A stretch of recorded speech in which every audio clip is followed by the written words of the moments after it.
Bonjour et bienvenue dans cette vidéo sur iOS 16.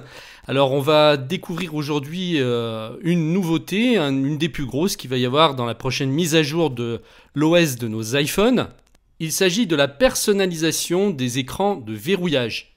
Alors là, on doit reconnaître que Apple a mis le paquet sur cette fonction. Vous allez voir, on est entre l'utile et l'agréable et honnêtement, j'aime beaucoup. Donc, on va regarder ensemble tout ce qu'on peut faire. Donc, vous voyez déjà une différence par rapport à l'écran d'avant.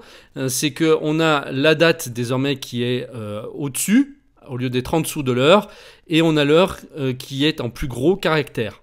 On va pouvoir donc ajouter autant de fonds d'écran que l'on souhaite, les modifier, les personnaliser, les changer en quelques mouvements de doigts. Vous allez voir, c'est vraiment sympa. Donc vous laissez appuyer votre doigt sur l'écran de verrouillage simplement et vous allez avoir un bouton personnalisé qui va apparaître et un plus qui est à côté. Donc là, ce qu'on va faire, on va ajouter un nouvel écran de verrouillage. On appuie sur le plus. Ici, on vous propose une sélection de fonds d'écran avec des collections. Regardez comme c'est joli. Alors, les deux fonds qui sont très intéressants, enfin, en tout cas, que je trouve, c'est astronomie et météo. Alors, je vais commencer avec la météo. Donc, je sélectionne, j'appuie sur météo. Et là, je vais pouvoir personnaliser cet écran. Vous voyez qu'il y a les trois zones qui sont encadrées en haut, en fait, sont des zones de widgets qu'on va pouvoir interchanger. Par exemple, le tout premier, on a vendredi 29, l'endroit où je me trouve aujourd'hui. Je vais appuyer dessus et là, on me propose d'autres affichages, comme par exemple le calendrier. Alors, on va appuyer sur le calendrier et vous voyez que maintenant, j'ai la date qui s'affiche avec les événements qui m'attendent dans le calendrier. Donc là, j'en ai pas, mais si j'avais eu un rendez-vous, il se serait affiché. Ensuite, on a en dessous l'heure. On va appuyer dessus pour la personnaliser. On peut changer la police pour faire quelque chose de plus fin. On va prendre par exemple celle-ci. Et on peut changer la couleur, donc le mettre en blanc au lieu de gris. Bon, ça ne fait pas une énorme différence sur cet exemple. Je vais essayer avec ça. Voilà, là on voit mieux. Sur la troisième zone, on va pouvoir carrément donc mettre 3 widgets. Alors, il va falloir qu'on enlève forcément un des 3 pour en mettre un autre à la place. Donc, je vais enlever nuageux, par exemple, en appuyant sur le petit moins. Et je vais ajouter, pareil, le calendrier à la place. À la place de l'air, je vais mettre l'horloge. Et vous avez toute une série en bas de thèmes. Vous pouvez aussi afficher la bourse si vous le souhaitez. Donc, liste de suivi de la bourse. Donc là, il me dit qu'il faut d'abord que je supprime un widget pour que je puisse l'ajouter. Voilà. Et vous voyez, il y a plein de choses qu'on peut mettre en widget. Voilà, là, j'ai personnalisé mon écran. OK. Donc là, automatiquement, il va me le mettre également en fond d'écran d'accueil.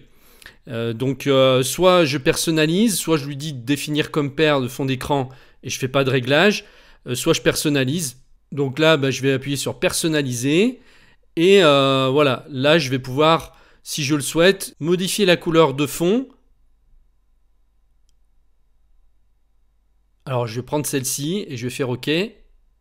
Une fois que c'est fait, vous rappuyez sur l'écran. Voilà, et là, ça y est, c'est sélectionné. Donc, on va pouvoir en fait passer comme ça d'un écran à l'autre très facilement. Donc, je vais appuyer dessus ici, vous voyez. Je repasse à l'ancien. Et là, voici le nouveau. Je vais en ajouter un autre. On peut en ajouter autant qu'on veut, c'est le but. Et on va mettre astronomie que je trouve très beau. OK. Donc là, je vais la définir comme paire de fond d'écran sans faire de réglage. Voilà, si je vais sur l'écran d'accueil, vous voyez comme c'est joli l'enchaînement. Je vous remontre. Hop. On a les deux qui sont sur la même thématique. Et il y a un effet de rapprochement de la Terre qui est vraiment sympa. Donc pour revenir sur l'écran de verrouillage, je balaye avec mon doigt à partir du haut de mon écran. Je rappuie 1 ou 2 secondes dessus pour le modifier. Donc là, je vais aller sur personnaliser. On va regarder ce qu'on peut ajouter comme autre écran, comme thématique. Vous avez ici des emojis, donc on va sélectionner ça. Donc là, on a des poissons par défaut. Alors ça change tout le temps, hein. En fait, il vous fait tout le temps des suggestions différentes derrière. Comme ça, vous pouvez changer vos fonds d'écran tous les jours si vous voulez, hein. Donc là, je vais appuyer sur l'emoji en bas.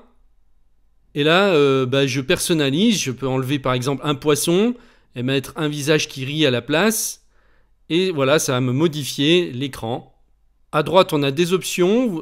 Vous allez sur les 3 petits points. Vous allez sur arrière-plan. Vous pouvez modifier la couleur. OK. Voilà, donc là, si je vais sur mon écran d'accueil, ça l'a mis sur la même thématique. Et je peux enlever l'effet flou si je veux. Donc je reviens dessus. OK, personnaliser l'écran d'accueil. Vous voyez, j'enlève l'effet flou. Et je vais avoir les petites émoticônes qui vont directement s'afficher en arrière-plan. Donc là, on va modifier parce que c'est pas très clair, hein, on voit plus trop bien les icônes comme ça. On va ajouter cette fois un écran d'accueil avec une photo. Donc là, vous allez pouvoir personnaliser totalement avec des personnes, avec un selfie, n'importe. Alors, on va prendre James Bond. On a même en dessous donc des effets qu'on peut changer. Naturel, noir et blanc, 2 tons. Voilà, vous passez de l'un à l'autre pour donner un effet, comme ça. Hop. À tout moment, vous pouvez remodifier la photo, hein, en appuyant donc sur l'icône photo ici.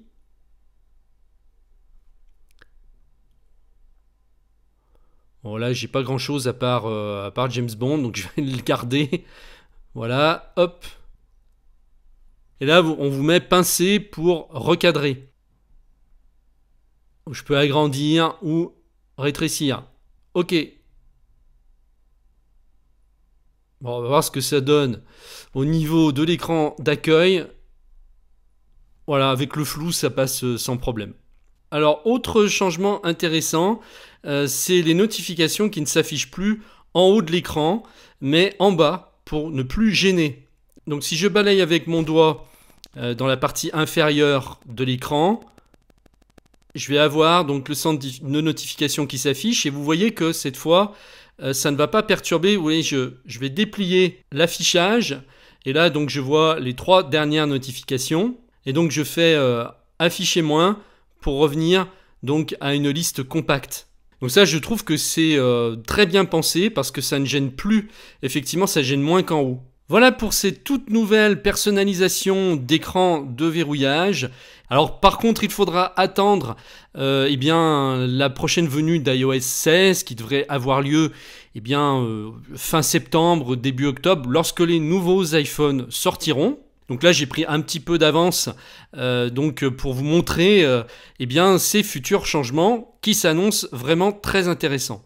Et il n'y aura bien sûr pas que celui-ci, je vais vous faire d'autres tutoriels régulièrement parce que iOS 16 va vraiment changer beaucoup de choses, que ce soit pour l'utilisation de l'iPhone ou de l'iPad. Et ça vaut vraiment le coup de faire régulièrement des tutoriels sur toutes ces nouveautés. Je vous remercie de m'avoir suivi et je vous dis à très bientôt dans une prochaine vidéo.